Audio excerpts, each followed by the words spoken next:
नमस्कार दोस्तों, मैं दिनेश कुमार पांडे आप सभी का फिर से कॉम्पिटिशन कम्युनिटी के ऑनलाइन प्लेटफॉर्म पर स्वागत करता हूं। और आज का जो हमारा इकोनॉमिक्स का टॉपिक है वो है NBFC, non banking financial company. ठीक, तो अब इसके एमसीक्यू हम लोग सॉल्व करेंगे। देखते हैं एनबीएफसी से कैसे क्वेश्चन बनते हैं, कितने डीप जाएंगे, कैसे क्वेश्चन आते हैं, इसको लेकर के आज हम लोग क्वेश्चन सॉल्व करेंगे और चर्चा करेंगे। ठीक है, तो चलिए स्टार्ट करते हैं अपन अपना टॉपिक। तो अपना पहला क्वेश्चन है कि निम्नलिखित में से गैर बैंकिंग वित्तीय कंपनियां मतलब एनबीएफसी को नियंत्रित कंट्रोल कौन करता है। ठीक, तो एनबीएफसी को कंट्रोल कौन करेगा? तो एनबीएफसी को भारतीय रिजर्व बैंक के अधिनियम 1935 के तहत कंट्रोल करने का अधिकार दिया गया है। तो कौन करेगा इसको कंट्रोल? रिजर्व बैंक कंट्रोल करेगी। ठीक, चलिए नेक्स्ट, कौन सी एजेंसी मतलब एनबीएफसी को नियंत्रित और पर्यवेक्षण करेगी? मतलब रेगुलेट और सुपरविजन कौन करता है एनबीएफसी को? तो जो कंट्रोल करेगा वही सुपरविजन भी करेगा। तो आंसर क्या हो जाएगा? आरबीआई। क्या आ जाएगा आंसर? आरबीआई। तो कौन करेगा? आरबीआई इसको कंट्रोल और सुपरविजन दोनों करेगी। ठीक, चलिए नेक्स्ट, निम्नलिखित में से कौन सा कथन सही है?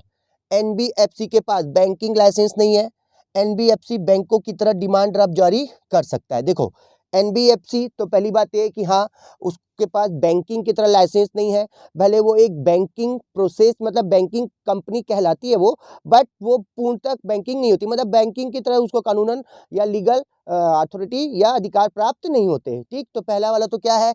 सही है। दूसरा डिमांड ड्राफ्ट, तो पहले तो बात ये होना चाहिए, याद होना चाहिए कि एनबीएफसी आपको लोन प्रोवाइड करेगा। ठीक, तो लोन चेक पे नहीं मिलता। ठीक, लोन आपके अकाउंट में मिलेगा।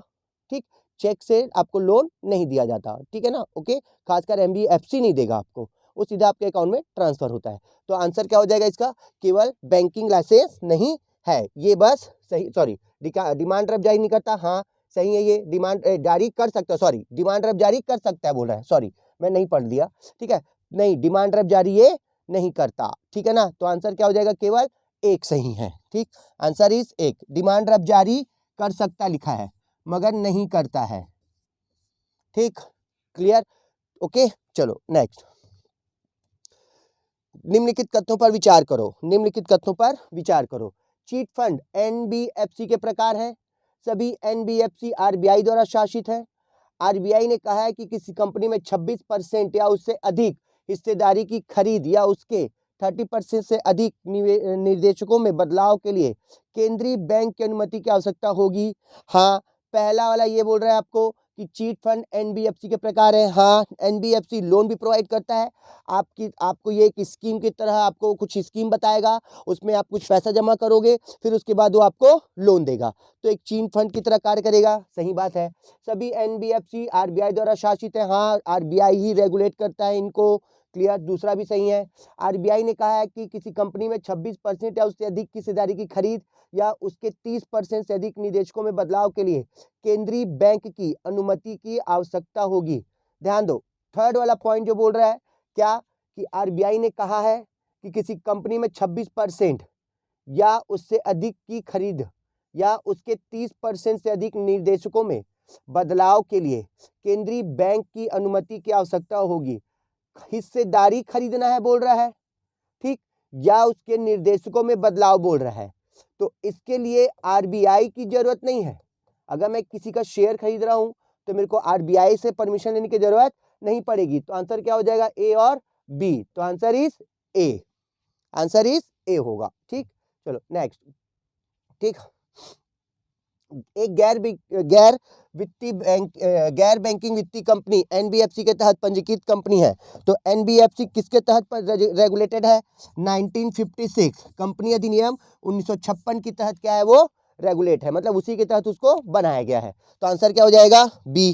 फिर एनबीएफसी के लिए निम्नलिखित में से कौन सी गतिविधि की अनुमति नहीं है, मतलब कौन सा कार्य एनबीएफसी नहीं करता? तो क्वेश्चन पूछ रहा है पहले, लोन और एडवांस मतलब ऋण अग्रिम, शेयरों का अधिकरण, बीमा व्यवसाय, अचल संपत्ति का निर्माण।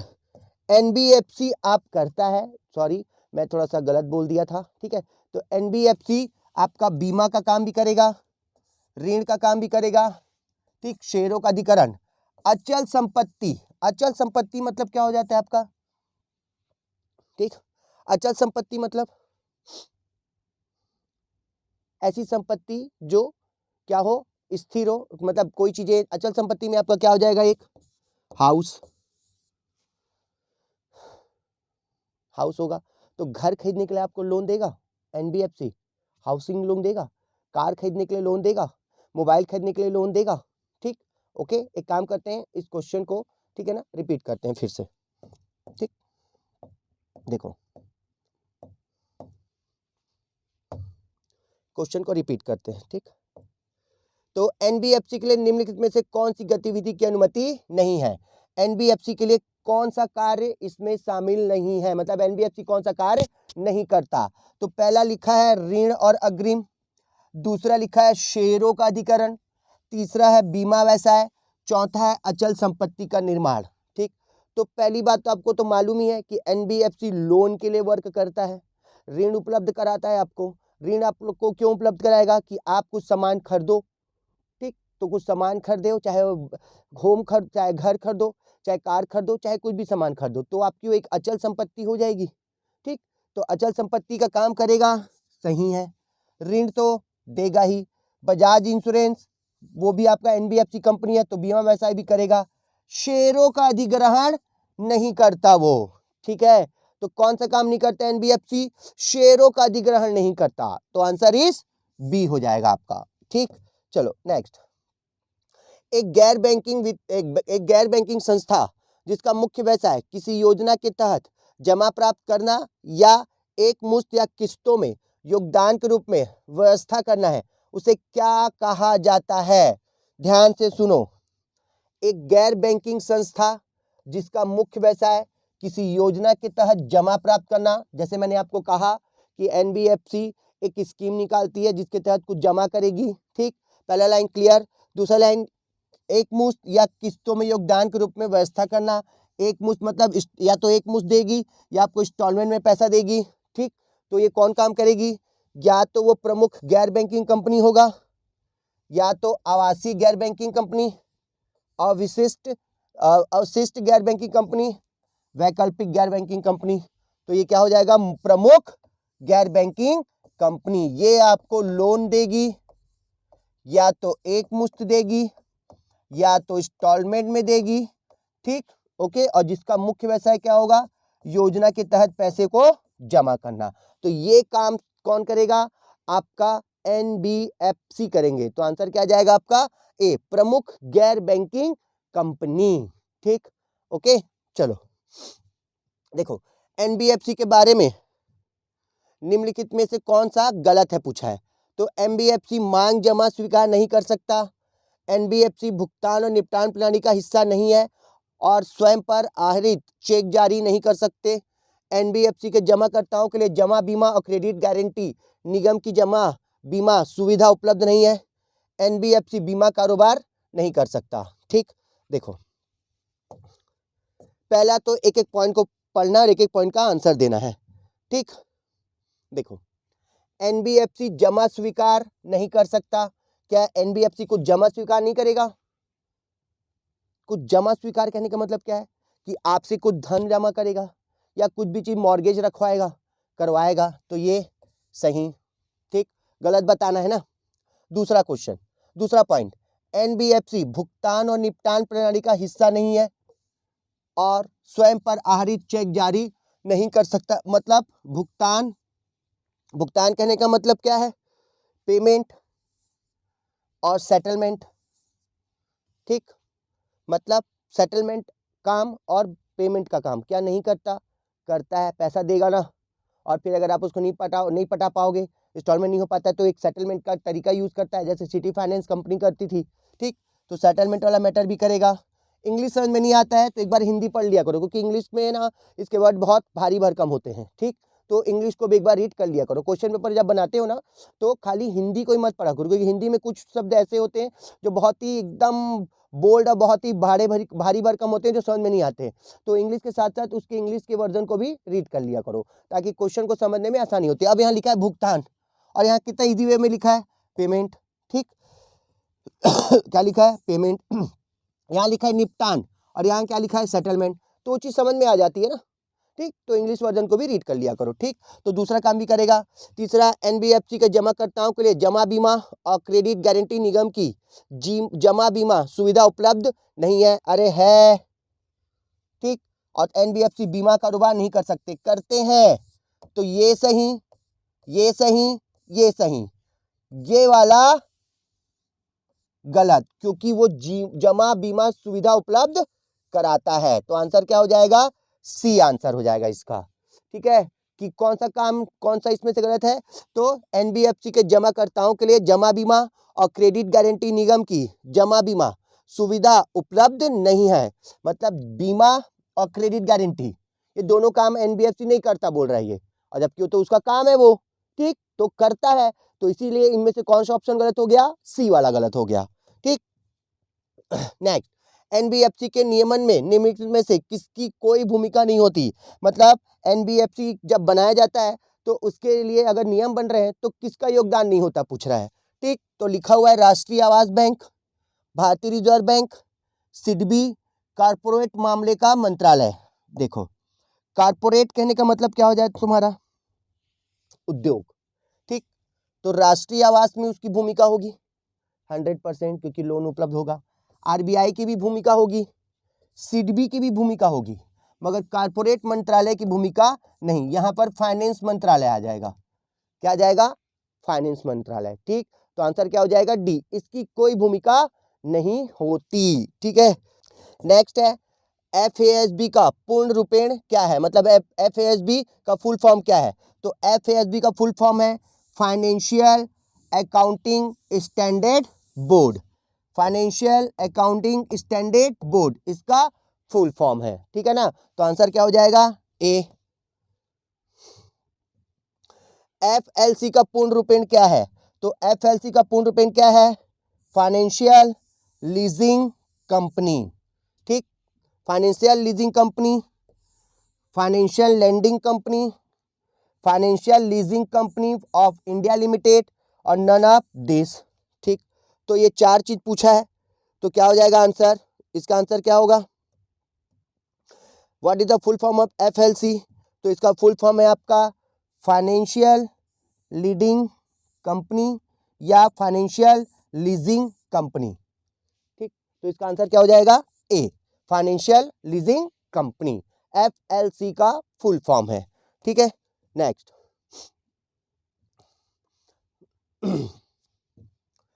एसआईपी। एसआईपी इज ए, कि एसआईपी का मतलब क्या है? ठीक, तो इसका ऑप्शन है नियमित निवेश का तरीका, म्यूचुअल फंड का नाम, चाय के स्टॉक का ब्रांड, इनमें से कोई नहीं। तो एसआईपी का मतलब ये होता है SIP systematic investment plan. SIP का full form systematic investment plan. ठीक, कि सिस्टमैटिक तरीके से निवेश करने का एक तरीका। तो इसका आंसर क्या हो जाएगा? नियमित निवेश का तरीका, एसआईपी सिस्टमैटिक इन्वेस्टमेंट प्लान। तो निवेश करने का एक तरीका है ये। ओके, चलिए, भारत में फैक्टरिंग विनियमन अधिनियम कब पारित किया गया? तो भारत में फैक्टरिंग विनियमन अधिनियम, तो पहले तो फैक्टरिंग करना क्या है, कि फैक्टरिंग किसको बोलते हैं? ठीक है ना, तो फैक्टरिंग क्या है कि ये एक आरबीआई को दिया गया अधिकार है। सन 2011 में संसद में इसको पारित किया गया था। ये क्या था कि इसमें आरबीआई को यह अधिकार दिया गया कि जितना भी ऋण है, ठीक, या जितना भी बकाया है, ठीक, उसको कम मूल्य पर बेचना, ठीक, और उससे पैसा वसूल करना। तो जितना भी बकाया चीज होती है उसको वसूलने का जो अधिकार दिया गया था, ये दिया गया संसद को 2011 में। फरवरी में संसद में इसमें अधिनियम लाया गया, मतलब संसद में अधिनियम पेश किया गया और इसको पारित किया गया, और इसके तहत आरबीआई के अधिकार को बढ़ा दिया गया कि अब आरबीआई फैक्टरिंग का भी काम करेगा, कि आरबीआई जितना भी बकाया चीजें हैं, जितना भी किसी पर बकाया है, उसके सामानों को बेचवाएगा और उससे पैसा वसूल करवाएगा। ठीक है, कम मूल्य पर उसको बेच करके उससे पैसा भरपाई करवाएगा। ठीक है, कि लोन ले लिए हैं, कुछ रखवाए हैं और उसके लिए कुछ काम ही मतलब पटा भी नहीं रहे, तो आरबीआई उसको कम मूल्य में बेचवाएगा और उसको अपने पास पैसे को मंगवाएगा। तो ये दिया गया अधिकार किसको? आरबीआई को। और इसके लिए कब अधिनियमित हुआ ये? 2011 में। तो कब अधिनियमित हुआ ये? 2011 फरवरी माह में। ठीक। फिर उसके बाद भारत में फैक्टरिंग के लिए सामान्य समय अवधि क्या है? तो यहाँ पर समय सीमा भी, उसका टाइम पीरियड भी डिसाइड किया गया। तो टाइम पीरियड रखा गया 90 से 150 दिन। कितना दिन? 90 से 150 दिन इसकी टाइम सीमा रखी गई है। ठीक। फिर नेक्स्ट, वर्तमान में भारत में कितने एनबीएफसी कारक पंजीकृत है? देखो, अगर एट द प्रेजेंट लिखा है तो थोड़ा सा यहाँ पर चेंजेस है। ठीक। यहाँ पर लिखा हुआ है क्या चीज? प्रेजेंट में। तो प्रेजेंट में अगर बोलोगे तो यहाँ पर थोड़ा सा ऑप्शन में करेक्शन कर लेना। ठीक है ना? ऑप्शन में करेक्शन इसलिए कर लेना क्योंकि एट द प्रेजेंट वर्तमान में लगभग 300 एनबीएफसी रजिस्टर्ड है। कितना? 300। ठीक है। तो इस ऑप्शन को क्या कर लो? करेक्शन कर दो। तो यहाँ पर ऑप्शन में आंसर में आ जाएगा 300। लगभग कितने? 300 एनबीएफसी आरबीआई के अधिनियम के तहत क्या है? रजिस्टर्ड है। ठीक है ना? वर्तमान में। अगर ये वर्तमान वर्ड यूज नहीं करता तो उस समय थे 31 जब इसको अधिनियमित किया गया। ठीक है ना? मगर एट द प्रेजेंट बोला है तो एट द प्रेजेंट लगभग 300 एनबीएफसी रजिस्टर्ड है। एचएफसी निम्नलिखित में से किससे संबंधित है? क्या पूछा है? एचएफसी हाउसिंग फाइनेंस कंपनी, पूरा नाम। तो answer is a, HFC housing finance company से संबंधित है। ठीक। बहुत इजी क्वेश्चन है। ठीक है ना? एकदम ज्यादा हार्ड क्वेश्चन इसमें से नहीं बनता और ना ही उतना डीप ये जाएगा। तो जितने क्वेश्चन मैं बताया हूं अभी बहुत कम क्वेश्चन थे, इसी कारण जितने बताया हूं केवल उसको याद करो अच्छे से और उसको पढ़ो। इससे ज्यादा एनबीएफसी से क्वेश्चन नहीं बनने वाला। मैं पहले से फिर से रिपीट कर रहा हूं कि अगर आप एमपीपीएससी दे रहे हैं तो मैक्सिमम 2 से 3 क्वेश्चन या ज्यादा होगा तो 4 क्वेश्चन आपके किससे आएंगे? इकोनॉमिक्स से, वो भी लेटेस्ट बजट वाला। ठीक। तो कल आपको मैं भारत का बजट बताऊंगा 2021-22 का। ठीक। 22 का भी आ चुका है बजट, मगर मैं आपको 2021 का पहले बताऊंगा बजट कि बजट के क्या है प्रावधान। फिर उसके बाद धीरे से उसमें इंक्लूड करूंगा 2022 का भी, मगर शुरुआत 2021 से। क्योंकि देखो कभी कभी क्वेश्चन ऐसे होते ना कि अभी आपका जून में पेपर है, एमपीपीएससी जून में है। ठीक। और अभी बजट चल रहा, फरवरी में आया बजट। क्लियर? तो अभी उसका क्या चल रहा है, मतलब फरवरी में बजट आया, जून में आपका एग्जाम है, तो कोई कंफर्म नहीं है कि आपको 2022 का बजट ही पूछ दे, वो 2021 का पूछ सकता है। ठीक है? क्लियर? तो पहले 2021 का बजट बताऊंगा, उसके बाद फिर 2022 के बजट को बताऊंगा। ठीक है ना? ओके। तो भले आपके सिलेबस में एमपीपीएससी में बजट शब्द का यूज नहीं किया गया है भारतीय अर्थव्यवस्था के सिलेबस में, मगर फिर भी मैं आपको स्पेशल क्या कराऊंगा? बजट का बताऊंगा। तो इससे क्या होगा कि हो सके उसमें से क्वेश्चन आए तो आपसे वो चीज बन जाए। ठीक। तो ये एनबीएफसी का जितना क्वेश्चन बताया हूं केवल इतना ही करना है, इससे ज्यादा इसको नहीं करना है। ठीक है? ओके। तो चलिए फिर अपन बजट सेशन में मिलते हैं। मतलब बजट सेशन कहने का मतलब ये है कि नेक्स्ट पीरियड में, मतलब नेक्स्ट जब क्लास लेंगे तो बजट के टॉपिक को उठाएंगे और फिर हम लोग उस पर चर्चा करेंगे और उसके एमसीक्यू भी सॉल्व करेंगे। ठीक। चलिए, नमस्कार, जय हिंद।